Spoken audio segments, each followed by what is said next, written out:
data, manajemen waktu, atau proses pengerjaannya sendiri tuh Kak?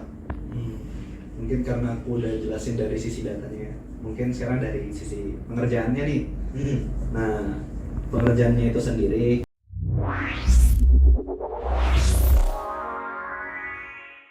Halo semuanya, welcome to Data Science Club Podcast, di mana kita akan membahas lebih dalam tentang data science bersama para speaker. Perkenalkan, nama saya Anang, dan saya akan menjadi host pada episode pada kali ini. Nah, sekarang speakernya udah hadir nih, boleh tolong perkenalkan diri Kak? Hai, halo semuanya yang lihat dari YouTube ya. Perkenalin, namaku Emerson Kristio, B27 dari jurusan Data Science. Oke, halo Kakak Emerson, apa kabarnya? Oh, baik banget ya. Baik ya Kak? Iya. Oke, pertama-tama aku pengen mengucapkan terima kasih banyak banget nih Kak atas ketersediaannya untuk jadi speaker Desya Podcast pada hari ini. Nah, pada episode kali ini topik kita itu berjudul Competing with Data. Jadi intinya kakak bisa mungkin sharing banyak insight dan pengalaman yang kakak punya sama kita semua nih. Mungkin bisa langsung masuk ke sesi Q&A pada hari ini ya. Untuk pertanyaan pertama nih Kak, boleh tahu nggak sih kayak apa sih yang pertama kali bikin kakak tertarik untuk mendalami dunia data science? Kalau aku karena waktu itu pertama sebelum masuk BINUS masih nyari ya.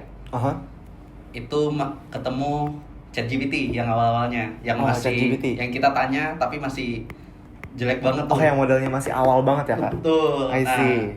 Dari situ sebenarnya udah mulai tertarik banget ke data science. Terus juga dari bagaimana orang jelasin nih dari sebuah data ternyata kita bisa ngeluarin suatu insight. Nah, jadinya karena dari situ juga jadinya join data science. I see. Oh, tadi aku dengar kakak bilang salah satu alasannya itu karena ada ChatGPT jadi tertarik buat masuk ke data science. Nah, sedangkan ChatGPT itu kan AI nih Kak. Sedangkan data science itu tentang data. Emang mereka saling berhubung atau gimana tuh Kak? Itu tentu kayak saling berhubung banget sih. Karena kan ChatGPT itu salah satu cabang sebenarnya. Di atas ChatGPT ada yang namanya LLM. Itu model base-nya dari ChatGPT. Oke. Nah, LLM itu udah bagian dari data science nih. Karena kan dibentuk juga dari kumpulan-kumpulan data teks kan. Oh, I see. Oke, mungkin kita bisa langsung lanjut ke pertanyaan selanjutnya. Aku juga pernah denger nih, kakak pernah ikut kompetisi. Mungkin boleh spill nggak sih Kak? Kayak kakak dulu mengikuti kompetisi apa aja, di mana dan tentang apa? Serta insight atau wawasan apa sih yang kakak dapat dari mengikuti kompetisi tersebut? Wah, mungkin lomba yang terakhir kali join itu lomba Datathon ya, Datathon 2025 itu dari Fasilkom UI. Fasilkom UI? Iya, jadi kita diminta untuk mengolah data, kita cari sendiri datanya, dan dari data itu gimana caranya kita olah lagi menjadi sebuah produk. Itu kakak nyari datanya kayak gimana tuh Kak? Kayak kakak melakukan survei sendiri atau kayak gimana Kak? Nah, kalau dari data sendiri, karena kan ini idenya itu untuk memanfaatkan CCTV kandang ya. CCTV kandang dari kandang ayam. Nah, jadi kita harus minta lagi sih, maksudnya kayak minta izin ke yang punya kandang ayam nih. Ke pihak mereka ya Kak? Iya, kayak kita boleh nggak sih pakai CCTV-nya untuk beberapa minggu ini mau dipakai untuk training data gitu. I see. Nah, pas banget nih kakak mention soal kompetisi di Fasilkom UI. Itu menurut aku menarik banget sih Kak. Kira-kira boleh ceritain lebih detail nggak sih Kak? Kayak waktu case study atau masalah yang harus diselesaikan pesertanya tuh kayak ngapain aja gitu waktu lomba itu? Oke. Jadi kan karena kita dibebasin nih mau buat apa aja. Dari situ kayak dibagi sebenarnya beberapa topik. Ada topik kayak hewan, terus kesehatan dan lain-lain. Nah, di sini timku ambilnya topik hewan dan di bagian kesehatan. Ya, makanya itu tadi muncul kayak tentang ayam. Karena kan ayam itu sering kita makan ya. Betul banget Kak. Sendiri makan ayam kan maksudnya. Aku suka banget sama ayam Kak. Nah, jadi karena kayak orang Indonesia, apalagi anak kuliah pasti makan ayam geprek, ayam apa. Geprek. Nah, jadi kita kepikiran, wah kita buat aja model yang bisa mendeteksi ayam, penyakit ayam, atau mengidentifikasi ayam gimana sih sifatnya gitu. Berarti itu juga alasan kakak buat milih topik ayam sama kesehatan ya Kak? Oke, mungkin aku juga mau nanya nih Kak, waktu kakak ikut lomba tersebut kayak tantangan teknis yang paling susah waktu ngerjain project lombanya itu kayak di bagian mana sih kak? Kayak apakah waktu cleaning datanya yang berantakan atau waktu tuning akurasi modelnya kak? Nah, kalau di bagian masalah teknis kan selain dari yang sudah aku bilang nih, minta izin untuk mengambil datanya, itu juga masalah teknisnya itu bagaimana sih caranya kita dari sebuah video itu kita mengambil frame-frame yang penting-penting aja nih. Kayak kan nggak mungkin satu video 1 menit kita anotasi semuanya kan. Ya betul banget kak. Jadi kayak kita pikirin, oh ayam ini waktu di frame ini dia kondisinya begini, jadi langsung dianotasi gitu. Terus kan selain itu kayak ada suara ayam juga. Bagaimana caranya kita visualisasi sebuah suara untuk nantinya dipakai di model-model yang bisa untuk suara gitu. Aku penasaran sih kak, itu model-model yang kakak pakai waktu lomba itu apa aja sih? Nah, untuk computer vision sendiri, karena tidak mungkin membuat modelnya dari awal karena dikasih waktu hanya seminggu. Jadinya itu pakai model YOLO. Nah, YOLO itu sebelum ku tanya deh, sebelum ku jelasin YOLO, udah tahu YOLO belum? Harusnya udah. Tahu kak, dulu kayaknya waktu matkul AI ya kayaknya pernah disinggung dikit deh tentang YOLO. Oke, aku jelasin ulang aja ya. Boleh kak. Jadi kalau secara simpelnya YOLO itu dia model yang udah ditrain dalam beberapa banyak gambar ya. Maksudnya kayak gambar sepeda lah, gambar orang. Jadi sebenarnya udah banyak. Jadi kita tinggal fine tune modelnya. Kalau di sini dalam kasus ini modelnya di fine tune dengan gambar ayam. Jadi kayak modelnya bisa langsung nih mendeteksi kalau dikasih lihat CCTV berapa jumlah ayamnya udah langsung tahu gitu. I see. Terus selain model YOLO itu kakak ada pakai model lain nggak? Nah, selain model YOLO itu ada model CNN juga. CNN itu kalau kamu udah tahu kan CNN gimana? Yang kayak kita nge-stack layer. Oh kayak hidden layer gitu ya kak? Betul. Oh I see. Oke. Jadi itu kita bagaimana caranya kita pikirin layer apa sih yang sebenarnya dibutuhkan, bagaimana cara memanfaatin layernya dengan baik supaya hasil dari suara yang masuk dari ayam itu bisa langsung diprediksi apakah dia sakit atau gimana gitu. Buat metodenya sendiri yang kakak pakai buat nemuin kayak metode hidden layer yang berguna sama yang enggak itu kayak gimana kak kira-kira? Nah, kalau kayak gitu sih sebenarnya karena udah ada publikasi yang menjelaskan bagaimana cara kita mengubah audio menjadi prediksi. Di situ ya kita tinggal ambil aja terus dimodifikasi. Jadi yang ku dapat sebenarnya dari publikasi yang udah ada itu dia pakai layernya kebanyakan. Jadi kita kayak bisa simplified aja gitu sebenarnya. Nggak perlu banyak-banyak. Karena kan kalau ide utamanya juga kenapa layernya harus sedikit biar modelnya nggak berat nih kalau mau dipakai sama orang luar kan, orang awam. Kayak gitu sih. Oh berarti biasanya kalau hidden layernya kebanyakan itu modelnya jadi kurang perform ya kak? Atau gimana? Bukan kurang perform sih, sebenarnya semakin banyak layer bagus emang. Maksudnya kayak akurasinya lebih tinggi, precision lebih bagus. Tapi kalau semakin banyak kan jadinya semakin berat juga. Oh ngerannya makin lama juga ya kak di Betul. GPU-nya? Betul. I see. Itu pun kepikirannya kenapa kayak harus modelnya yang kita betul-betul kompres. Karena kan kalau kayak peternak ayam biasanya itu mereka maunya yang low cost tapi high return kan. Jadi kayak sebisa mungkin ini modelnya semuanya hardware-nya bisa di-run di salah satu PC atau gimana itu yang kecil aja. Nggak perlu kayak PC gaming gitu. Oh nggak perlu device yang berat banget ya kak? Betul.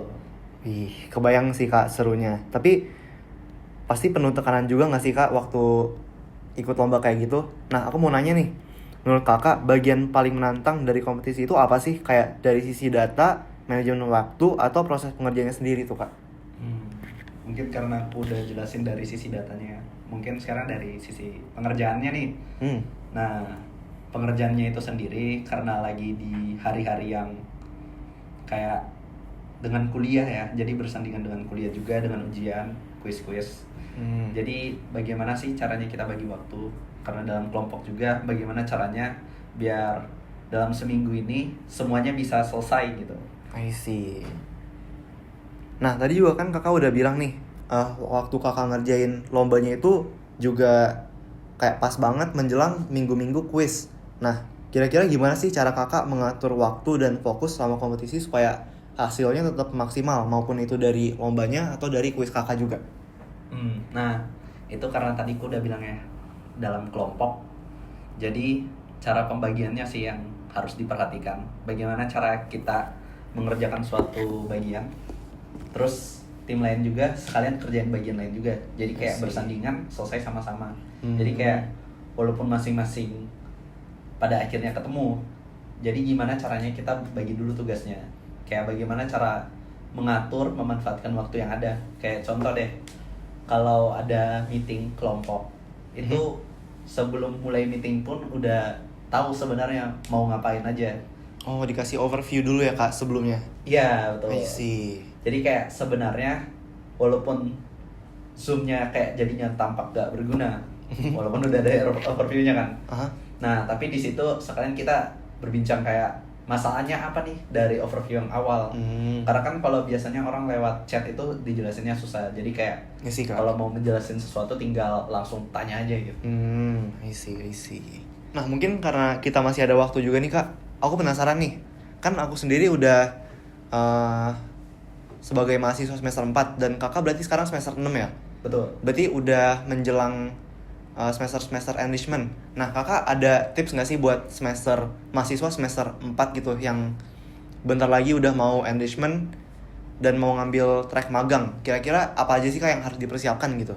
Nah, mungkin kalau dari aku sendiri ya, itu pertama kita ya perbaiki ini ya CV-nya kita, portofolionya kita. Maksudnya kayak perbanyak project lah. Jadi kayak CV-nya betul-betul full tuh. Nah, selain itu kayak kalau emang ngambil track magang, kita jangan takut kayak semisalnya nanti interview gimana atau kayak kalau ditolak gimana, itu sebenarnya nggak perlu dipikirin. Jadi bisa langsung aja. Berarti jangan terlalu dijadiin beban pikiran ya kak? Betul. Nah, untuk kakak sendiri berarti sekarang udah mau magang ya kak? Iya. Nah, itu kakak magang di mana tuh? Kalau aku sendiri sih sebenarnya aku nggak mau bilang ya, tapi itu magangnya di perusahaan yang penyedia jasa kayak jasa asuransi ya untuk kerja. Kayak semisalnya ada masalah kerja, itu nanti dikasih kayak kalau semisalnya deh lu kayak sakit atau dalam perjalanan ke tempat kerja tiba-tiba ada kecelakaan. Nah, di situ peran perusahaannya gitu. Tapi kalau dariku sendiri di perusahaannya kerja bagaimana cara kita membuat kelas dari. Jadi kan kalau kayak asuransi itu ada kelasnya ya, kelas A, B, C, D. Gimana sih biar rata gitu? Kayak kalau pendapatannya kecil dia masuk kelas mana, pendapatannya gede masuk kelas mana. Berarti role data science-nya tuh ada di bagian situ ya kak? Betul. Kayak klasifikasinya ya? Iya, jadi kayak mengotomatisasi lah. I see. Nah, kakak sebagai mahasiswa data science nih, kayak kira-kira berguna nggak sih kak? Kayak dari kakak waktu belajar semester 1 sampai 5 dan sekarang udah masuk ke dunia kerja, kira-kira guna nggak sih matkul-matkul yang kita pelajarin gitu? Kalau itu bisa dibilang guna banget ya. Maksudnya di awal-awal guna banget. Karena kan kalau di masa-masa interview pasti ditanya nih, kayak selama kuliah ngapain aja? Kan gak mungkin lah kita kayak masuk ke dunia kerja terus tidak ada apa-apanya gitu, hanya datang terus langsung dikerja, nggak kayak gitu. Tapi pasti kayak ditanya ulang, kamu selama kuliah ngapain? Atau kayak bagaimana sih memanfaatkan waktu di kuliah gitu. Nah, aku juga mau nanya nih kak, aku sebenarnya penasaran kayak kira-kira nanti workflow atau kayak flow kita mau apply buat magang itu kayak gimana sih? Kalau workflow dari universitas sendiri ya, itu kan ada apps-nya. Nanti tinggal kita langsung apply aja dari sana. Nanti dari perusahaannya yang nge-email kita lagi untuk apakah lanjut atau tidak gitu. Lanjutin interview atau tidak. Kalau aku sendiri, aku dari luar aplikasi. Jadi kan dari Univ kita ada aplikasi, tapi aku dari luar gitu. Berarti yang ada di dalam apps Bima ya kak? Dari ini sih, enrichment apps. Apps enrichment itu berarti yang ada di dalam situ tuh yang disediain sama BINUS doang gitu? Iya betul, yang partner BINUS. Oh, berarti kalau misalnya kita mau ngambil magang dari luar juga boleh gitu Kak? Boleh. Oh, itu kira-kira syaratnya apa aja Kak? Kalau misalkan kita mau ngambil magangnya di luar BINUS gitu. Wah, itu banyak banget sih. Kayak ada LOA dulu. Maksudnya kayak kita betul-betul diterima dari sisi perusahaan di luar. Habis itu harus minta izin juga ke BINUS. Karena masih harus dicariin lagi kan kayak supervisor. Oh, I Terus see. kayak apakah betul-betul magang di luar ini bermanfaat atau gimana, sesuai jurusan atau tidak. I Karena kan see. walaupun kita ambil jurusan di kerja di luar BINUS, partner BINUS, itu tetap harus sesuai jurusan. I see. Nah, mungkin buat closing nih Kak, boleh nggak sih sharing kayak tips dari Kakak nih buat teman-teman DSC atau pendengar podcast ini yang ingin berkembang di data science tapi masih bingung mau mulai dari mana? Nah, mungkin buat teman-teman yang sedang nonton YouTube kayak data science itu sebenarnya kayak walaupun terlihat susah di luar, tapi sebenarnya mudah aja. Maksudnya kayak kita walaupun kelihatan kayak wah susah banget nih, matematikanya banyak atau penjelasannya susah dimengerti, itu sebenarnya itu kayak kita aja yang mikirin kayak susah. Tapi kalau kita coba perhatiin dengan lebih sesama lagi, itu sebenarnya kayak apa ya sebutannya, kalau ini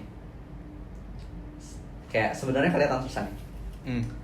Tapi kalau kita tanya ke yang lain, mereka bisa jelasin dengan baik. Oh, ini mungkin